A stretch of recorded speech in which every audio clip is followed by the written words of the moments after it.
Buenas tardes y bienvenidos a la sala de conferencias de la Fundación Tatiana Pérez de Guzmán el Bueno. Hoy retomamos un ciclo exitoso del curso pasado que su buena acogida nos ha llevado a prolongarlo durante este curso, que es este ciclo que hemos denominado el ciclo de ecología humana. Bueno, les decía que hoy retomamos este ciclo de ecología humana, que la verdad es que nos parece muy interesante, que completa mucho todas las actividades que solemos hacer en torno al medio ambiente, porque como solemos poner en esta invitación una explicación de que cada vez nos han ido diciendo más todos los expertos en estos campos que el hombre es fundamental para entender el medio ambiente y para entender que es parte del problema, de la causa del problema, y que tiene que ser también parte de la solución. Eso es imprescindible. Y que depende mucho de cómo entendamos qué es el hombre, quién es el hombre, pues también cómo tratemos el medio ambiente y las respuestas que ofrezcamos. En ese sentido, hemos querido hacer este ciclo que vamos tratando las grandes cuestiones antropológicas en relación con la naturaleza también. Y este año pues empezamos con un tema que a mí me parece apasionante, porque es el punto de vista más amplio que podemos tener sobre el ecosistema humano, que es el universo, el propio universo. Y vemos pues que también ha habido grandes avances científicos que nos contarán hoy sobre indagar, ¿no? Acercarnos lo más posible a ese origen del universo, y que eso es el límite del conocimiento también que nos pone en relación con otros tipos de metodología del conocimiento, como es la filosofía, como son las creencias. Son puntos de confluencia de la ciencia, la filosofía, las creencias, etcétera, y resulta, me parece, por eso muy apasionante, ¿no? Es algo que no solo se queda en lo técnico, sino que afecta profundamente al humano, y una vez más eso afecta a cómo es nuestra relación con el cosmos, con la naturaleza. Y para eso pues contamos hoy, tenemos el placer de tener entre nosotros a Miguel Ángel Pelacho. Miguel Ángel Pelacho pues es un físico reconocido, es licenciado en Ciencias Físicas por la Universidad Complutense de Madrid y doctor en Físicas por la Universidad de Navarra.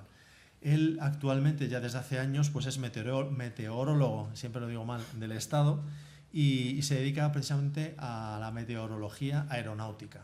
Él es autor de varios libros, varios artículos científicos sobre su especialidad dentro de la física, de la que no va a hablar hoy, no se preocupen, es la física no lineal en fluidos, ¿no?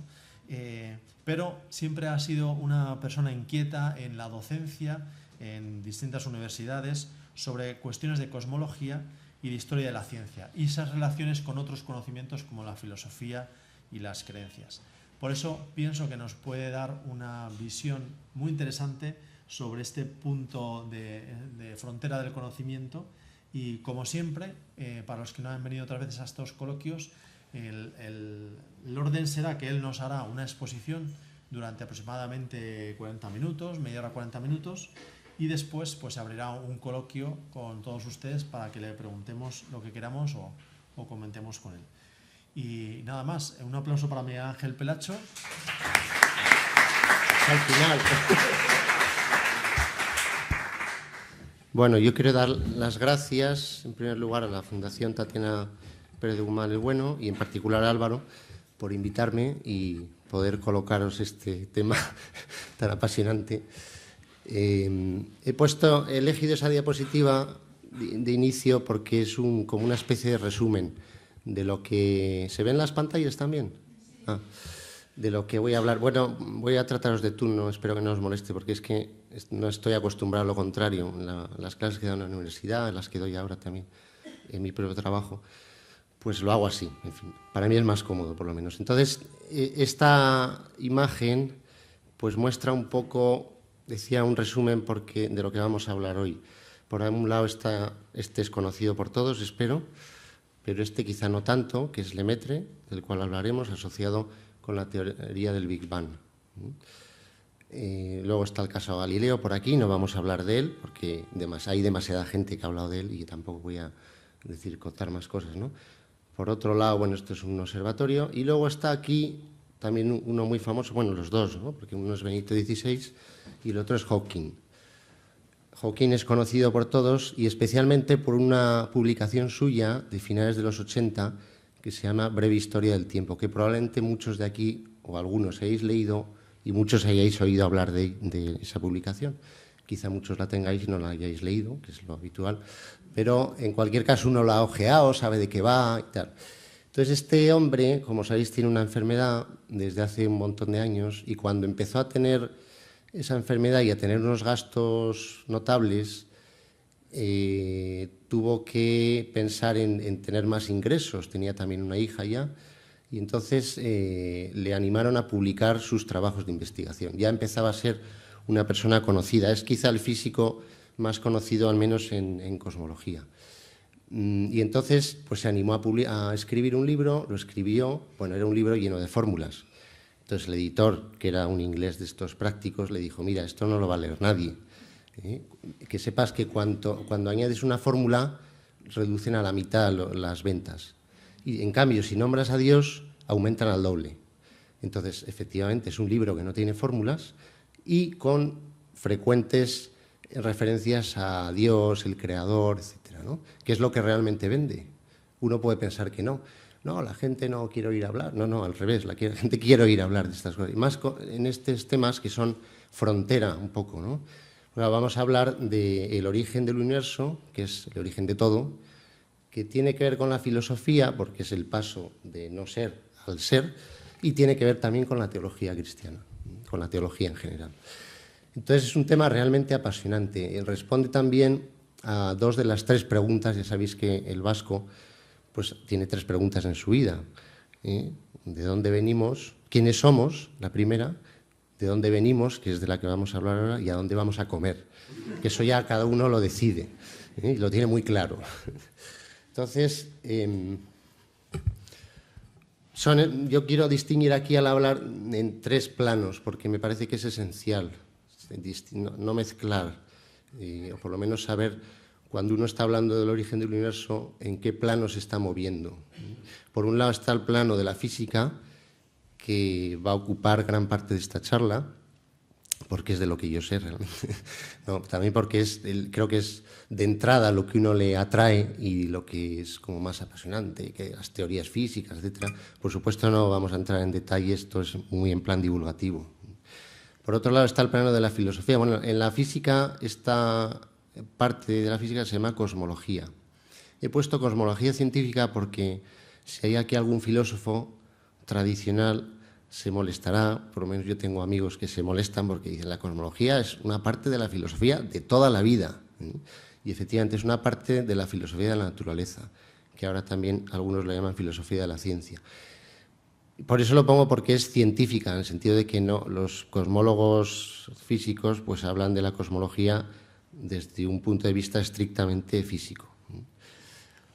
La parte de la filosofía que habla sobre el origen en general de los seres y también del universo es la metafísica. Metafísica, el sustrato de la física, no habla de propiedades materiales, sino que habla pues, del ser, del paso del no ser al ser, de las cualidades del ser, todo en un plano filosófico. Y por último, el plano teológico. He puesto teología cristiana porque podría hablar de budismo, de hinduismo, pero como no sé nada, pues realmente creo que este contexto también es propio hablar donde estamos de la filosofía cristiana, ¿no? De la teología cristiana. Entonces, la teología cristiana parte de la revelación, que ahora veremos también en qué consiste y qué dice sobre el origen del mundo. Bueno, todos creo que sí tenemos más o menos claro que hasta más o menos el siglo XVI la mentalidad reinante, excepto alguna excepción griega por ahí suelta, es que la Tierra está en el centro del universo. El universo es básicamente nuestra Tierra, unos planetas que tienen movimientos extraños que no controlaban bien, y luego el Sol, que también gira alrededor, todos giran alrededor de la Tierra. Digo no controlaban bien porque la palabra planeta significa errante y si recordáis, si habéis ido por ejemplo al Escorial, hay una esfera armilar en la biblioteca muy grande. Bueno, lo que intentaban con ese modelo de Ptolomeo es siempre intentar averiguar las posiciones de los planetas con un modelo erróneo, y por eso estaban constantemente intentando combinar otra vez, modificar, arreglar eso, pero que en el fondo no funcionaba. Hasta que llega Copérnico a finales del siglo XV, ya casi entrado en el XVI, y entonces propone que en el centro del universo, como os insisto que el universo es solamente lo que entonces veían, que eran los planetas, el Sol, la Luna y unas estrellas por ahí puestas, ¿no?, fijas. El centro de ese universo pasa a ser el Sol. Efectivamente lo es, pero ya veis que es un modelo todavía muy reducido de lo que es el universo. Por lo menos el que conocemos ahora, ¿no? Igual el que conocemos dentro de un siglo es todavía más, es otro, ¿no?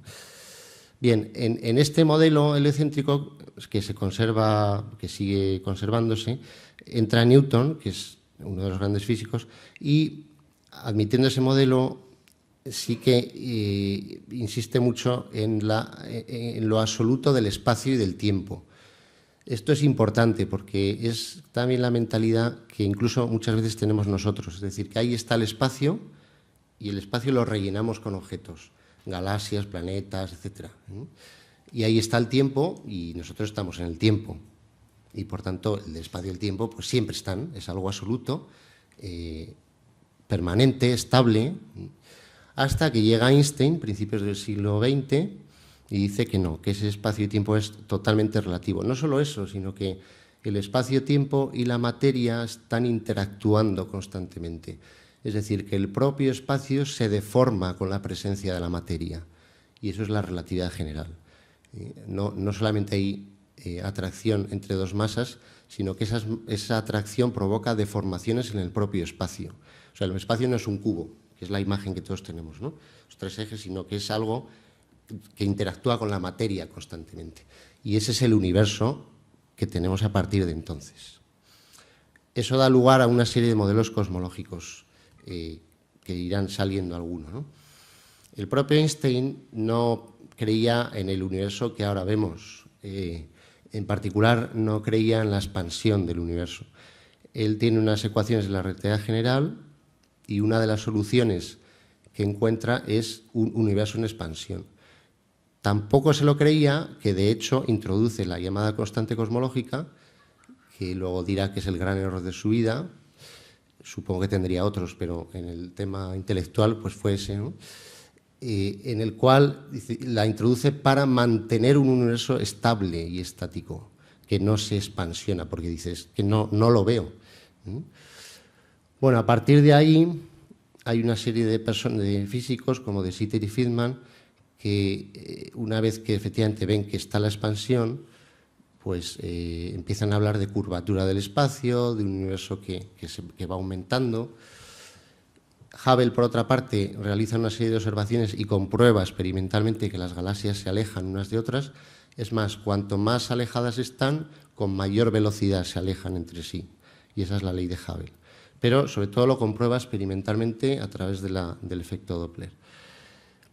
Bueno, y ahí llega Lemaitre, que es un sacerdote belga, físico, que propone entonces que, puesto que hay expansión, ahora nos parece muy lógico, pero hay que ponerse en la mentalidad de los años 20. Entonces, dice, bueno, pues en algún momento ha tenido que haber un punto del cual ha surgido esa expansión. Si el universo se ha estado expandiendo, pues al principio estaba todo en un punto muy denso, muy caliente, a partir del cual, digamos, empieza a surgir el universo. Bueno, tengo aquí para que esto se entienda, lo pongo y ahora explico por qué. Ahí lo he cerrado.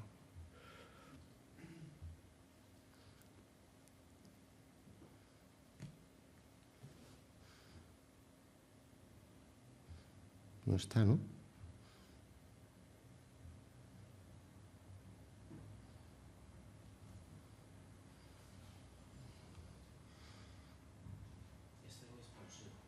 ¿Cómo? Es igual si está aquí. Here we have a model of the universe in which every star represents either a particle or a galaxy, and the universe starts out very small and then it expands.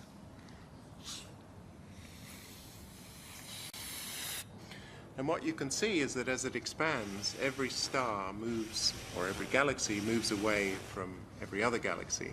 So there's no center of the expansion, it's just that everyone is moving away from everyone else.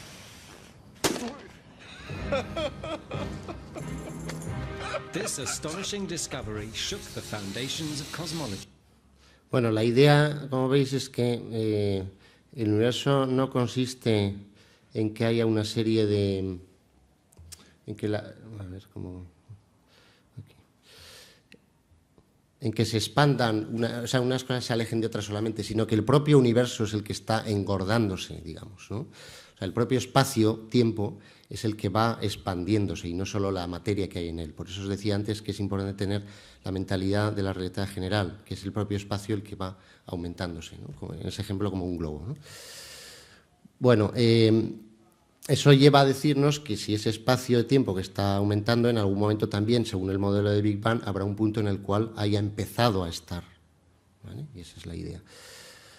Con este modelo, el universo tendría unos 15.000 millones de años, las medidas actuales sugieren 13.700 millones de años, y habría una serie de consecuencias experimentales que se han medido, con lo cual se ha corroborado bastante seriamente la validez de este modelo. Una de ellas es el descubrimiento de la radiación fósil de fondo, la radiación de fondo, detectada de manera un poco casual en los años 60, que es una especie de remanente de esa gran explosión en forma de radiación, con una temperatura muy baja, entre 3 y 4 grados Kelvin. Y luego la abundancia relativa de elementos ligeros. Elementos ligeros son el helio y el hidrógeno, que son los elementos a partir de los cuales se forma toda la demás materia, la materia que hay en las galaxias. Entonces, también la presencia en un porcentaje determinado en el universo de esos elementos es una manera de corroborar también el Big Bang. Y una serie de más cosas. Estas son las dos más importantes, ¿no? Es decir, que a partir de esos descubrimientos se tomó bastante en serio este modelo de Lemaitre, y luego el que os pongo ahí, Gamow, que es un universo de origen ruso pero americano, hizo una serie de progresos para establecer de manera más clara ese modelo. Surgió a la vez un modelo que es llamado del estado estacionario, un poco porque también había cierta mentalidad de que esta idea de que haya un origen a algunos científicos no les agradaba especialmente, y más cuando eso provenía de un sacerdote. Algunos lo decían explícitamente, otros no, pero era un poco una injerencia. A ver, aquí nos está colocando una cuestión un poco doctrinal o de fe y tal. Entonces, se insistió mucho en el otro modelo hasta que llegó el momento, como os digo, en que experimentalmente se demostró y se tumbó el otro, del estado estacionario, que proponía otras cosas. Bueno, una cosa interesante es la relación entre Einstein y Lemaitre. Ya sabéis que Einstein pues, tuvo que luchar lo suyo para hacerse un hueco en la ciencia, o sea, no le vino dado. Al principio no era un tío brillante, una persona brillante. Le costó ingresar en Zúrich y luego las ideas que proponía chocaban mucho con la mentalidad, con la manera de hacer ciencia, sobre todo en la Alemania y Suiza de entonces. Sin embargo, es curioso porque luego Lemaitre, que estaba entonces empezando, escribió en el año 27 un artículo sobre este modelo y fue a Einstein a enseñárselo a través de otra persona en un congreso en Solvay que había habitualmente en Bruselas. Y fijaos lo que le dijo Einstein. He leído su artículo, sus cálculos son correctos, pero su física es abominable. Se lo despachó a gusto. Entonces, luego, como Lemaitre era una persona bastante insistente, muy respetuosa, pero muy insistente, pues consiguió, en fin, a través de la monarquía belga y tal, y a través de otro físico, Eddington, que le hiciera más caso a Einstein. Y al final, la verdad es que luego coincidieron en más congresos y Einstein ya pues, se llegó a creer, digamos, a aceptar la teoría y a verlo de otra manera, ¿no? Bueno, en el siglo XX, ¿por qué hemos cambiado esta visión del universo? Pues fundamentalmente porque ha mejorado muchísimo la capacidad de observación. Fijaos, ahí he puesto un telescopio, el más antiguo y aquí, y luego también radiotelescopios, o sea que no solo estamos mirando en el rango visible, sino también las ondas de radio, los cuásars y tal. O sea, tenemos un espectro más amplio de visión de lo que está sucediendo en el universo, o más bien de lo que ha sucedido en el universo, porque lo que ha ocurrido tarda tanto en llegar a nosotros que ha ocurrido hace mucho tiempo. Las estrellas que uno ve, pues igual ya han desaparecido, porque la luz ha tardado mucho en llegar. La ley de Hubble es vital para entender esta expansión del universo, como os decía, en fin, y una serie de... O sea, ya no estamos hablando de un sistema solar con un Sol y una Tierra y más planetas, sino estamos hablando de miles de millones de galaxias. En cada galaxia hay miles de millones de estrellas, pues planetas, poneros a pensar, ¿no? Y ahí estamos nosotros como un puntito más, por ahí perdidos, ¿no? En la Vía Láctea, que es nuestra galaxia. Bueno, este universo de Big Bang tiene es una manera de representarlo, esto de aquí. No sé si veis las letras pequeñas, pero bueno, digamos que este es el inicio. Ahora hablaremos de las fluctuaciones cuánticas. Y llega un momento, pero fijaos lo que tarda, las primeras estrellas 400.000 años. Aquí hay una etapa que se llama de la inflación. Para que ese modelo funcione es necesario, según descubrió un físico en el año 81, que esa explosión además tenga una inflación, es decir, un hinchamiento excesivo para que se pueda entender que este universo tiene la edad que tiene. ¿Vale? Hasta ahí, con eso creo que se entiende. Esto lo pongo ahí porque luego influye en algunas cuestiones más críticas que vamos a ver. Bueno, simplemente paso un poco más rápido por aquí, pero bueno, habría este tiempo inicial, que se llama tiempo de plan, digamos que no hay nada que hacer, en el sentido de que está todo tan en los inicios que la física no se entiende bien qué física hay ahí. Después hay una parte que es la de la inflación, que también, bueno, empieza a haber quarks y gluones. Después hay un enfriamiento, en fin. Lo interesante aquí, precisamente hoy sale en uno de los periódicos que habla de esto, de la simetría, es que habréis oído quizá hablar de antipartículas. Entonces, en el universo, inicialmente, en esta etapa, se formaron partículas y antipartículas. Antipartículas son lo mismo que las partículas, pero de signo opuesto. El protón es positivo, pues una antipartícula del protón es negativa. El electrón es positivo, el positrón es negativo, el positrón es positivo, etcétera, ¿no? Pero como uno tiene la energía opuesta, de signo contrario, si hubiera la misma proporción de ambas, la energía sería cero y no habría nada. Eso es lo que dice el artículo de hoy, aunque lo pone de otra manera en el periódico, claro. Pero básicamente tiene que haber un momento en que haya asimetría para que haya habido de verdad materia y no antimateria. Haya habido más materia que antimateria y gracias a eso podamos estar aquí nosotros y haya podido evolucionar el universo. Bueno, eso es en esta fase. Después, aquí está la nucleosíntesis, otra fase más avanzada, producción de helio e hidrógeno, y luego ya, pues, bueno, pasamos a la formación. La densidad inicial es tal que ni siquiera la luz puede salir de ese universo. Por eso se llama hay una etapa oscura, porque ni siquiera es como los agujeros negros, que sí que habréis oído hablar. Está la densidad que atrapa hasta la propia luz. Entonces, en los primeros estadios del universo había tanta densidad que no era visible, porque no salía luz de él. Llega un momento en que sí, cuando baja esa densidad. Bueno, esto aquí es un resumen. En el universo hay zonas donde hay más densidad de materia y en esas zonas se pueden formar cúmulos, galaxias, estrellas, por concentración, por atracción gravitatoria. Bien, no sabemos nada sobre lo que había antes del Big Bang. Básicamente este es el núcleo de esta charla, aunque hasta ahora no lo he dicho, pero este es. Composición del universo. Fijaos, se ven bien las proporciones, ¿no? Fijaos la poca materia que hay conocida. Bueno, esto es un tipo especial de partículas, estrellas 0,5%, 4% de hidrógeno y helio. Y aquí hay dos cosas que los físicos utilizan para decir lo que no se sabe, básicamente. Materia oscura es se supone que hay un 25%, porque se ven los efectos de esa materia si se viera, que no se ve. ¿Entendéis? Con eso juegan mucho. Y esos efectos son de atracción gravitatoria. Y luego, en cambio, lo que llaman energía oscura tampoco se ve, es una energía que no se ve, se supone que está porque hay expansión y es la que hace que el universo vaya aumentando de tamaño, esa energía que llaman oscura. Bueno, esta es, digamos, la diapositiva clave para entender la física de la que estoy hablando. En el universo hay básicamente dos fuerzas, una de expansión y otra de atracción.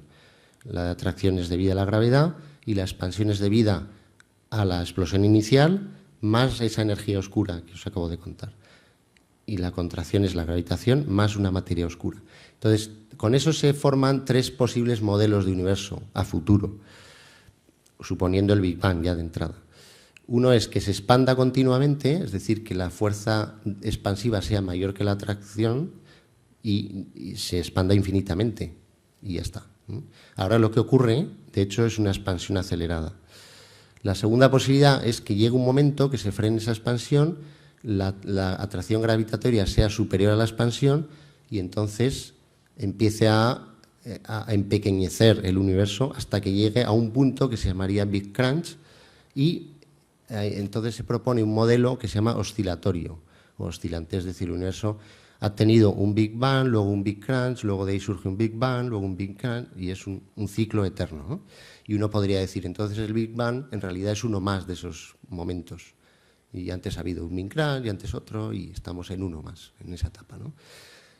Y por último hay otro modelo que es el que se piensa actualmente que es el más real, de acuerdo con las medidas y las teorías, que es el universo llamado universo plano, que es, hay una expansión ahora acelerada, pero en algún momento se frena y ahí se queda. ¿De qué depende cada modelo? De la densidad crítica de materia que haya en el universo. Por eso ponen esa materia oscura, etcétera. Porque si hay mucha materia, hay mucha atracción, al final habrá mucha atracción y vamos a un universo cerrado, oscilante. Si hay poca materia, hay más expansión. Y si hay justo la que necesitamos, se tiene un universo plano. ¿Se entiende un poco la idea, ¿no? Bueno, esto es lo mismo. Parece que el universo es plano, teniendo en cuenta, es muy importante la inflación que he dicho antes, de Alan Guth. Bueno, vamos a la parte de la teología cristiana, brevemente, y luego a la parte de filosofía, y después una crítica. La parte de teología cristiana, lo que afirma del universo viene a través de la revelación, que es la Escritura, Sagrada Escritura, la tradición interpretado por el magisterio de la Iglesia. Entonces, ahí os he puesto los pasajes del Génesis 1 y 2, donde de manera muy clara se dice que Dios creó el cielo y la tierra, que Dios creó todo lo que hay, recordáis los pasajes de se hizo la luz, etcétera, el segundo día, tal, el tercero. Entonces, digamos que es una manera de decir que todo lo que hay ha sido creado por Dios. Y con un origen. ¿Qué más dice la teología cristiana? Dice, por tanto, que hay un comienzo temporal, que hay un momento en que Dios crea de la nada, ex nihilo, dice en latín, es decir, eso es fundamental, es decir, que no, antes no hay nada. De hecho, si recordáis, cuando se hace la luz, es porque antes no hay nada. Y ha hablado además no solo de lo que está escrito, sino de la interpretación de los padres de la Iglesia, etc. Que Dios crea libremente. Esto también es muy importante porque luego va a salir. O sea, que Dios no necesitaba el universo, lo creó porque quiso. Y tiene una serie de consecuencias, también filosóficas, que luego saldrán. Una es que todo depende de Él, puesto que Él lo ha creado todo, todo depende de Él. Es decir, el ser de cada criatura depende de Dios también. No significa que Dios esté detrás de cada mecanismo físico que hay en el universo. Significa que Dios lo ha creado con unas leyes y que luego el propio universo, la propia física, química, tiene sus leyes que hacen que eso vaya evolucionando. Pero tampoco significa que Dios se haya olvidado del universo. Ahí lo creo y ahí te quedas. No, ¿por qué? Porque es importante desde el punto de vista de la teología cristiana darse cuenta de lo que se dice, que Dios mantiene el ser por amor a todas sus criaturas. Es decir, que es una manera de estar detrás, pero no agobiante, hablando coloquialmente, ¿no? No detrás de cada mecanismo. Esto que os digo sonará a alguno como el creacionismo, que es lo que propone un cierto movimiento protestante llamado creacionismo, que es como implicar a Dios detrás de cada mecanismo en la naturaleza. Lo ha hecho todo tan perfecto que está como un relojero siempre detrás. Esa no es la mentalidad de la teología cristiana católica, al menos. Bien, y no dice nada más, aparte de la teología. Nada más importante sí acerca del hombre, de la creación del hombre, que es muy distinto, porque tiene un contexto especial, como criatura que es especial. Pasamos a la filosofía, a la metafísica en concreto, y ahí ya esto nos va sonando más, las 5 vías de Santo Tomás, Dios es la causa primera, porque si hay una cadena, al final tiene que haber uno que inicie esa cadena, que es llamado causa primera. Y esto es muy importante, por eso lo he subrayado. En la filosofía, para entender que el mundo es creado, no hace falta pensar en un origen temporal. No es necesario. Y este es uno de los grandes errores que suelen tener los científicos que no saben de filosofía, que es pensar que si consiguen demostrar de alguna manera, los que quieren hacerlo así, que no hay un origen temporal, entonces el universo no es creado. La filosofía nunca ha hablado de que tenga que ser en un momento. Lo que dice es que hay una dependencia en el ser. Es un nivel distinto, no es un nivel físico-temporal, sino ontológico en el ser. Es decir, que el ejemplo clásico es si Dios estuviera en una playa formando una huella en la arena, pues podría estar así eternamente, y la huella, que es la causa de que esté ahí, lo que se ve, el efecto, digamos, la causa es Dios, y es junto con él permanente, no hace falta que inicie eso en un tiempo. En fin, bueno, es un ejemplo un poco así chusco, ¿no? Pero digamos que se entiende la idea de que la eternidad del mundo desde el punto de vista filosófico es posible, a la vez que es creado.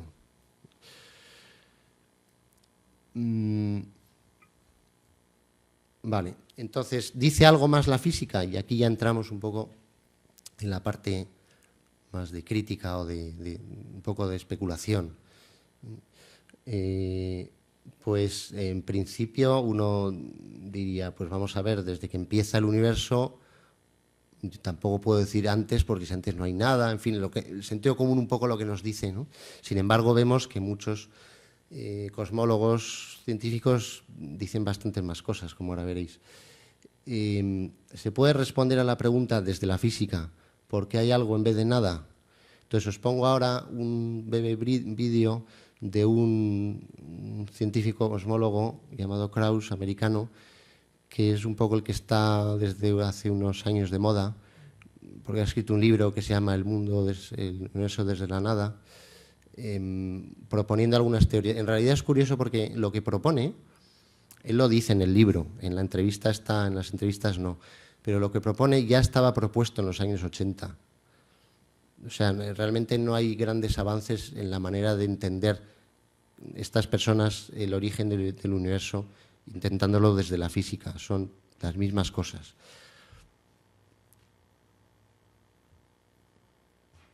A ver si ahora sale. Hello, Space Lab. I'm Lawrence Krauss, director of the Origins Project at Arizona State University, a theoretical physicist, and also the author of A Universe from Nothing.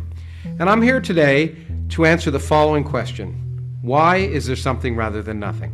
Well, the question, why is there something rather than nothing, has been around as long as people have been asking questions, and it's gotten a lot of different answers. First, as a scientist, I should say that really why isn't a good question. When we say why, we really mean how. Hasta ahí podemos, desde el sentido común y desde mi punto de vista, podemos estar de acuerdo en que la pregunta del por qué va un poco más allá de lo que la física puede decir, aunque es una pregunta válida, porque uno quiere saber por qué. Because why implies that there's some purpose, and there may be no purpose to the universe. Indeed, as far as we can tell from all the evidence. Una cosa interesante, esto del propósito es muy común en este tipo de divulgadores. Suele molestar mucho. O sea, cuando alguien habla de una finalidad de algo, digamos que no. ¿Por qué? Porque en realidad en la física no está esa finalidad. En la física, en la química, en la biología hay finalidades intrínsecas dentro del propio ámbito. Por ejemplo, las amebas se reúnen de una manera para crecer más, reproducirse mejor. Los pingüinos de no sé dónde se agrupan alrededor para evitar el frío y mejorar la resistencia, etc. O sea, hay propósitos, hay finalidades pero dentro del propio ecosistema, diríamos, ¿no? Pero esta finalidad de la que habla está fuera, es decir, alguien ha creado el universo con un propósito. Eso, imposible que lo acepten.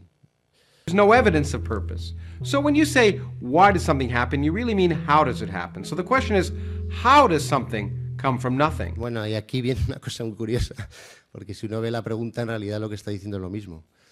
¿Vale? El cómo es que, por lo menos en español, cómo es que es por qué. No es cómo, ¿eh? Y de hecho lo que él hace en el libro y lo que va a decir ahora es intentar responder a la pregunta de por qué. It seems to violate the laws of physics. But in fact, the answer is quite interesting, because it turns out the simplest answer may be that nothing is unstable.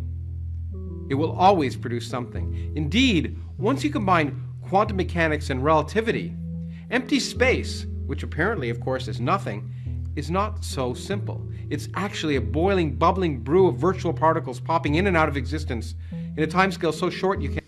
Una serie de cosas, me adelanto un poco a la crítica que luego voy a hacer, pero fijaos lo que ha dicho ahí, una serie de partículas que salen y entran en la existencia, la nada es inestable. Estamos hablando de lo mismo que uno piensa cuando habla de nada, existencia.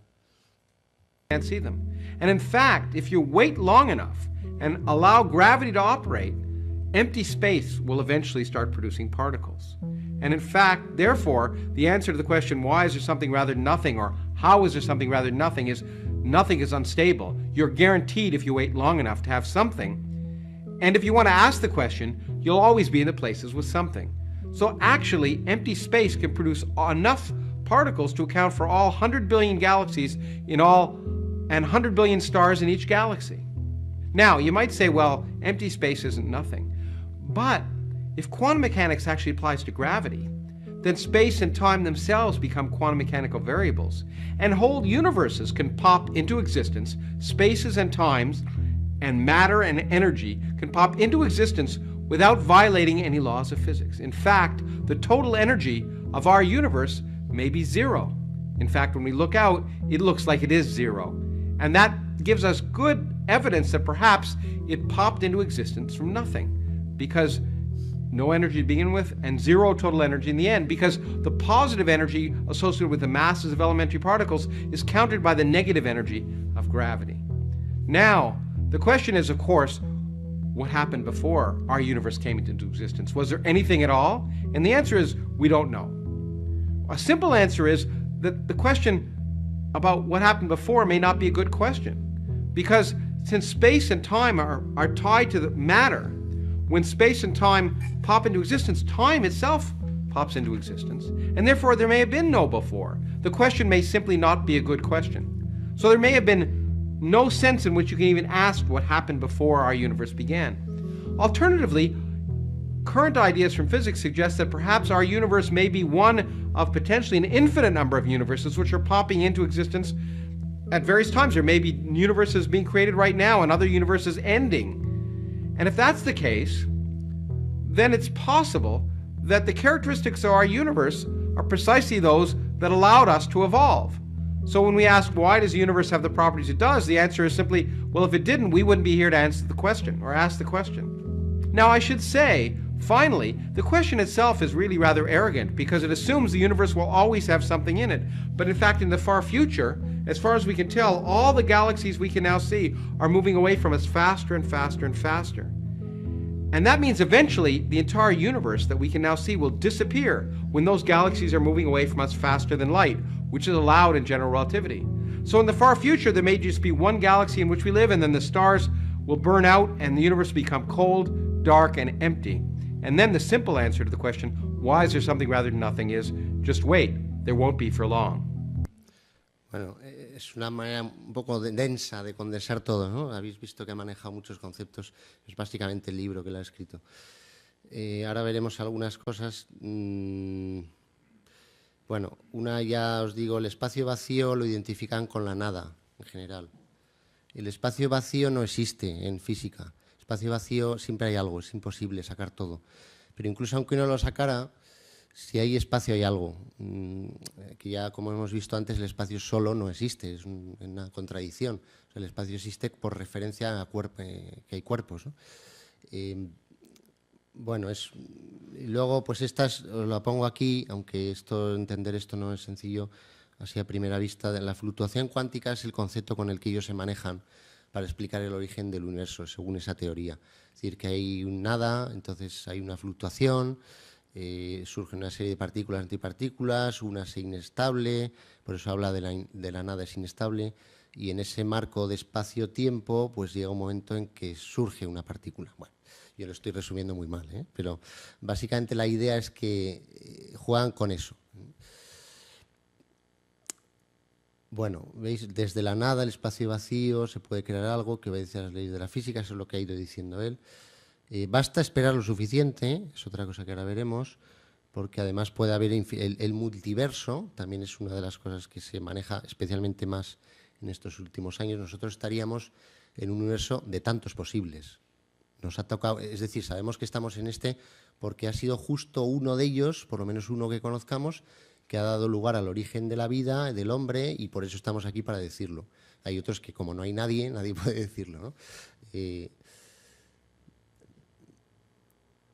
Bueno, bien, todo el mundo se pregunta qué había antes. Vamos a ver sobre la cuestión de la libertad, Dios o el creador que crea o no, si es libre, tal. Hay aquí una entrevista a Hawking de hace tiempo. Of your book, you say that if we discover a complete theory of the universe, then it should in time be understandable in broad principle to everyone and not just to a few scientists. And when that happens, all of us will be able to start discussing the why rather than the how. And I quote, "If we find the answer to that, it would be the ultimate triumph of human reason. For then we would know the mind of God." Do you think that God can intervene in the universe as he wants, or is God too bound by the laws of science? The question of whether God is bound by the laws of science is a bit like the question, can God make a stone that is so heavy that he cannot lift it? I don't think it is very useful to speculate on what God might or might not be able to do. Rather, we should examine what he actually does with the universe we live in.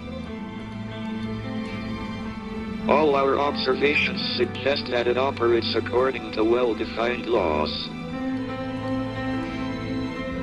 These laws may have been ordained by God, but it seems that he does not intervene in the universe to break the laws, at least, not once he had set the universe going.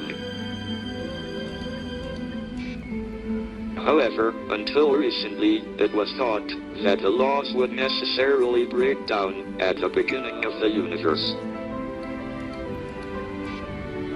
That would have meant that God would have had complete freedom to choose how the universe began. In the last few years, however, we have realized that the laws of science may hold even at the beginning of time. In that case, God would have had no freedom.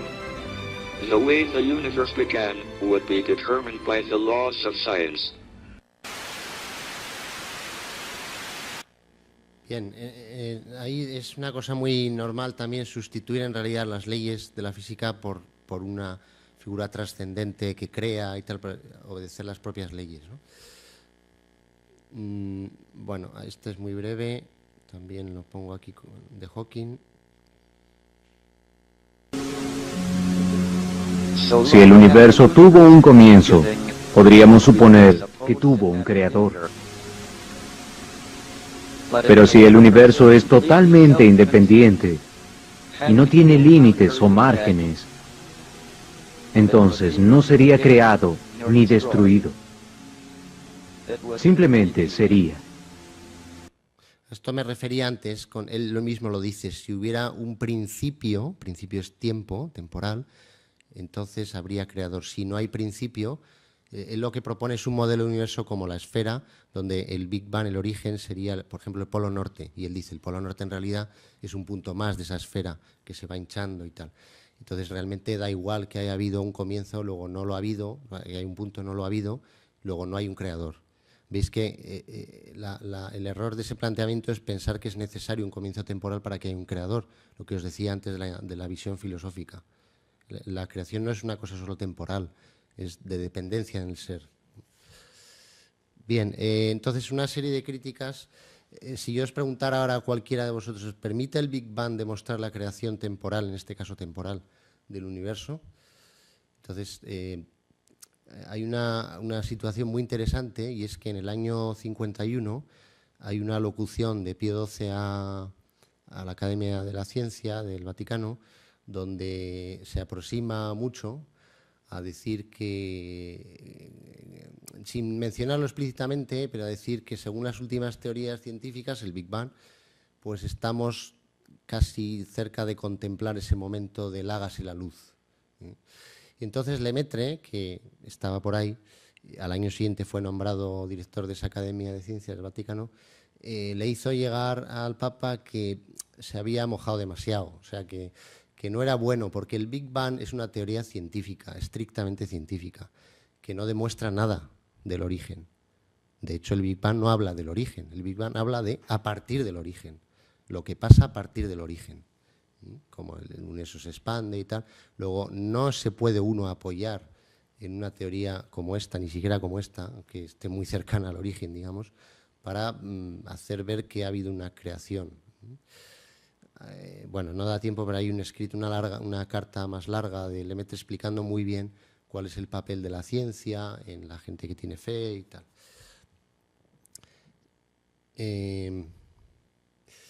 Esto ya lo hemos visto, confundir creación con comienzo temporal.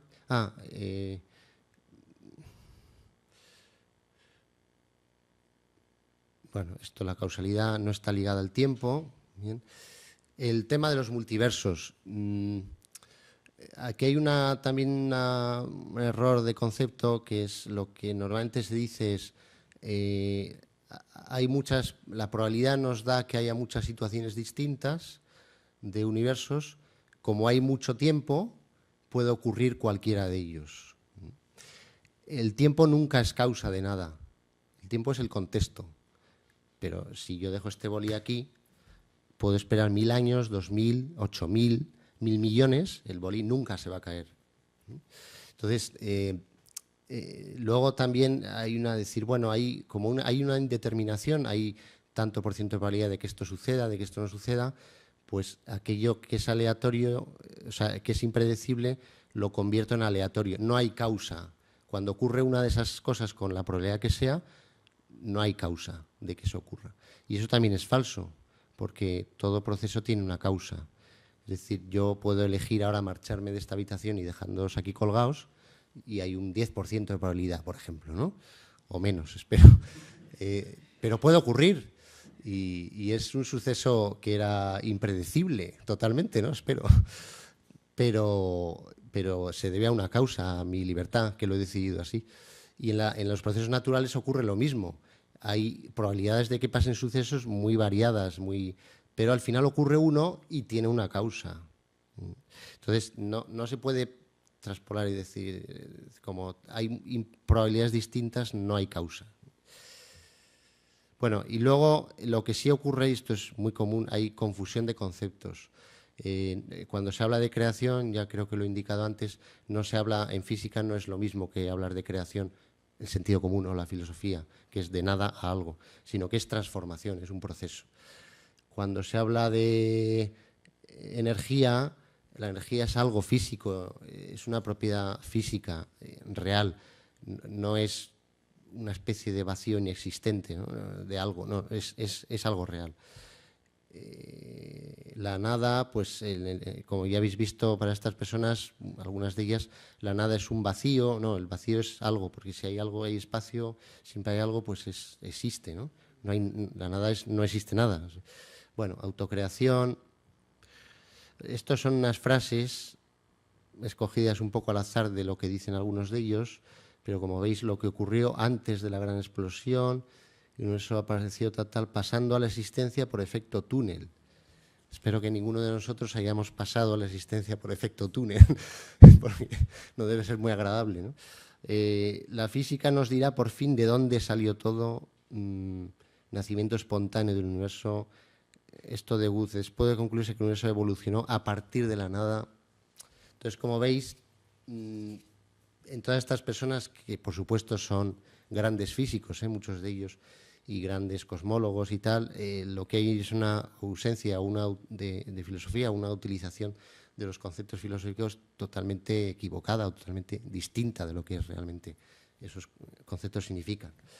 El vacío se identifica con la nada, etcétera.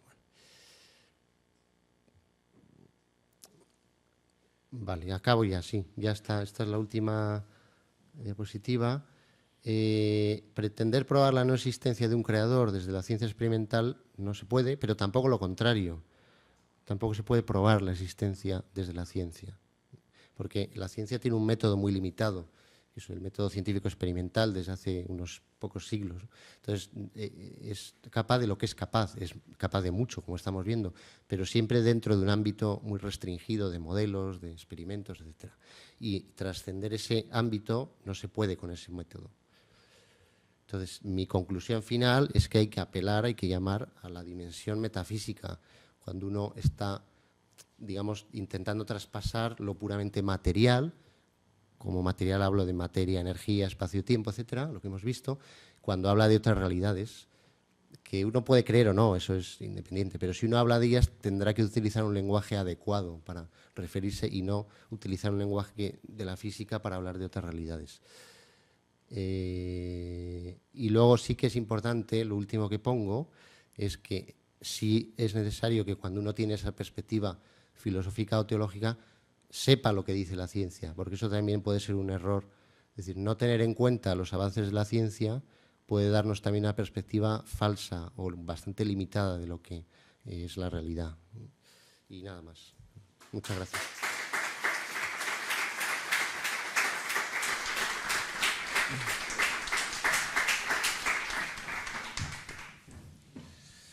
Muchísimas gracias, Miguel Ángel. La verdad es que ha sido muy interesante y creo que has hecho un gran esfuerzo divulgador para que entendamos todas estas cuestiones tan complejas. Y simplemente quería preguntaros si tenéis alguna cuestión que plantearle a Miguel Ángel, alguna cosa que comentar. Jesús tiene un micrófono por ahí para el que quiera hacer una pregunta. Bueno, ahí si quieres empezamos por ahí y luego aquí.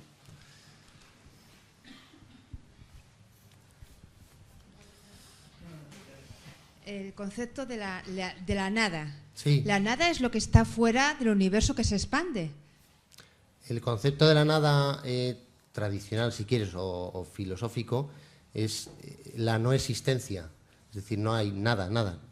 Para estas personas es otro. ¿Te refieres a este? Bueno, al que tú... Al que yo he contado de los cosmólogos, depende de cuáles. Vamos a ver, como habéis visto en el vídeo de Krauss, la nada empieza siendo un espacio vacío, que está antes del Big Bang, en ese caso. O sea, hay una estructura espaciotemporal que está ahí, que sería para él la nada, y eso es lo que se vuelve inestable por un proceso de fluctuación cuántica que empieza a haber allí y tal. Eso es para él. Luego, en realidad, en otra fase, sugiere, porque todo esto, también él lo dice, no hay nada demostrado, son cosas plausibles. Dice, bueno, esta es una posibilidad, otra es que la nada sean simplemente las leyes físicas, y a partir de la existencia de las leyes puede dar lugar, esas mismas leyes, a crear algo. Claro, ahí está ya sustituyendo lo que sería un creador externo a las leyes, pero bueno, eso lo hacen bastante también. No sé si respondo.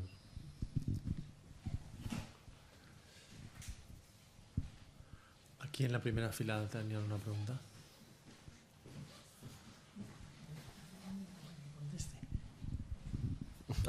Hay dos. Con respecto a este asunto de las leyes pueden tener soporte sin algo. O sea, en la nada puede haber leyes. No, yo pienso que no, porque las leyes son físicas. Estamos hablando de leyes que aquí físicas. Hay un conjunto de intenciones de encontrar algo que no se haya dicho, y buscar unas teorías absolutamente... A ver, aquí hay una cosa que está detrás de esto que no he comentado, que es la visión panteísta, que es muy habitual en algunos de estos científicos, que es, en el fondo, decir, el propio universo es un ser que se ha podido crear.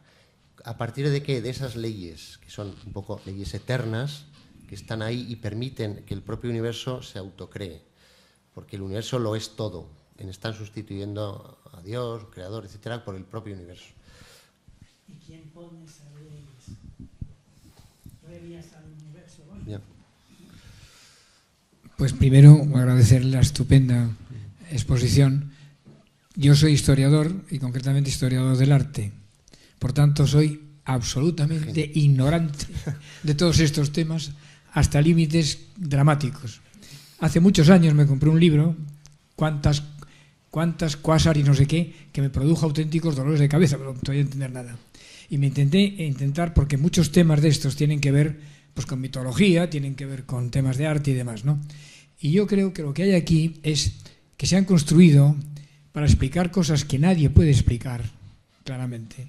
Una serie de... no me sirve lo que hay, yo creo mi propio modelo, me lo explico, me lo repito, me lo vuelvo a explicar, pero no puedo transmitir ese conocimiento a nadie prácticamente.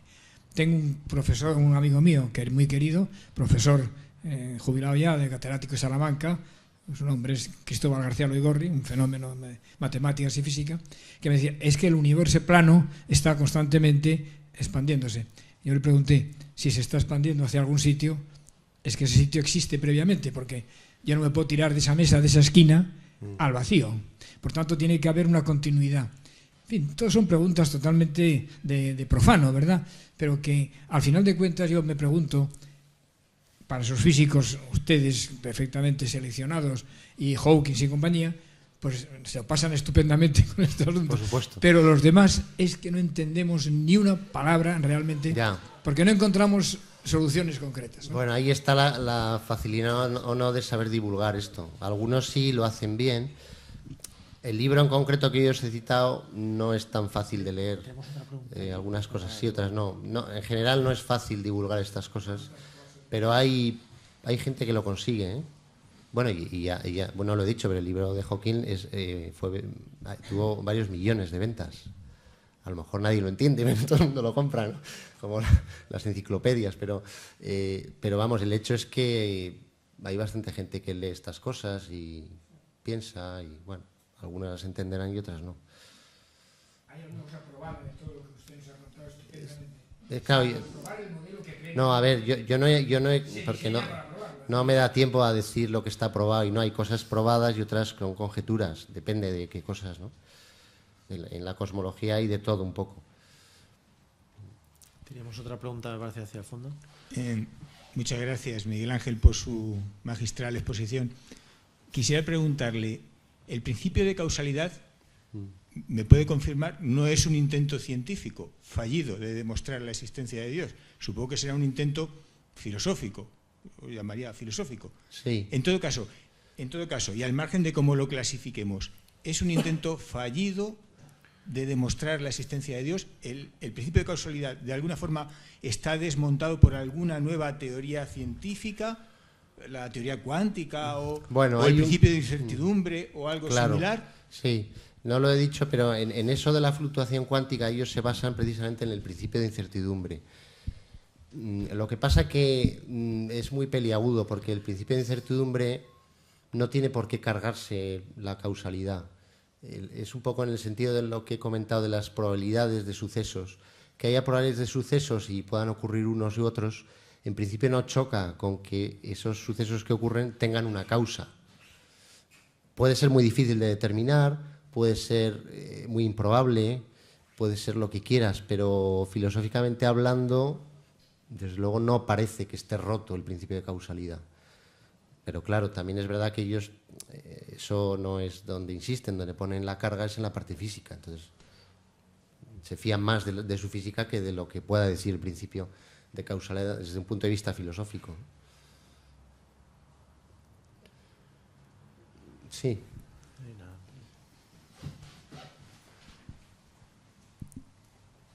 Bueno, muchas gracias por la exposición.